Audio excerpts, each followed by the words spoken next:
To abin da ya faru ni ban sani ba. Ina zaune sai yayan mu ta kira ni daga Lagos. Take ce mini inna lillahi wa inna ilaihi raji'un. Nace mata me ya faru? Tace wallahi abin bakin ciki. Gashi ta ga baby ana ta nuna ta a duniya tsirara.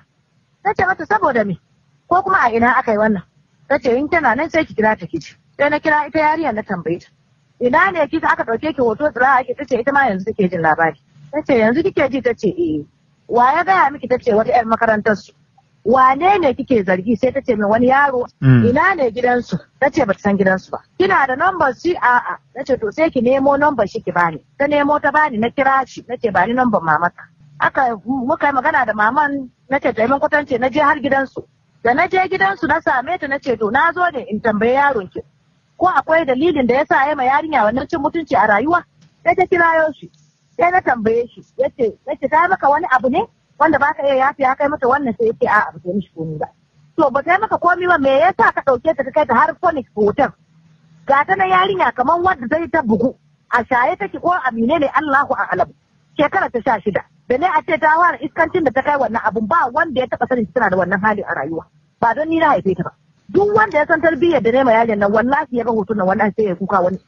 muna cikin wannan magana sai na ce ma yaron ya nuna mana tunda an ce bidiyon yana gare shi sai ya dauko wayar shi sai ya nuna mana da ni da uban shi da uwar sai ya nuna mana to bayan mun kalla sai uban ya ce to wannan ai ba wani abu bane ke hajiya kawai ki tafi yau tare mu ruwa juna a ciki ba wani abu ne tunda ba wai ciki yayi mata ba nace kai wurin ka ne kawai za a yi ma yarinya ya zama matsala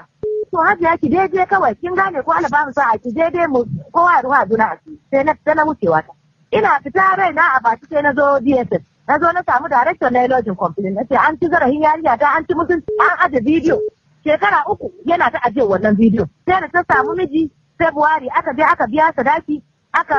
sa ranar aure next month ya kamata a ce a yi auren nan 17 ga wata yanzu an fasa aure yaron ya ce ba zai yi ba saboda shi suka fara tura a bidiyo da ya ga bidiyo sai aka ci gaba da tura wa duniya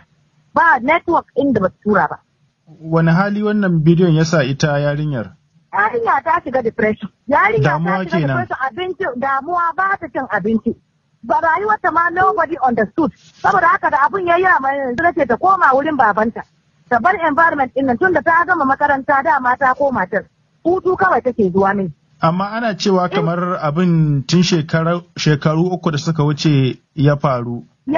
to bidiyon bai fito ba sai cikin wannan shekara na'am tun lokacin baki fahimci akwai wani abu da ke gudana ba tsakanin su wallahi babu ban taba sani ba to yanzu kamar bidiyon ne ma yasa muka san wannan abu wani abu kike son hukuma ta yi dangane da wannan al'amari? To ina son hukuma ta kwatan mata haƙƙinta a matsayinta da 'yan adam wanda aka ci zarafinta. Kaga ya ci zarafinta a mace shekara ta 16 ya bata mata rayuwa. Ya hana ta yanzu ta kai shekara 19 da wasu watanni da miji ya fito za a yi aure ya an fasa aure. Wannan bakin cikin yana tare da ita yana tare da ni yana tare da ubanta. To ina roƙo ga hukumomi su taimaka. Musamman matan shugaban ƙasa ta sa baki a irin waɗannan abubuwa. Ko wannan bala'in zai rage.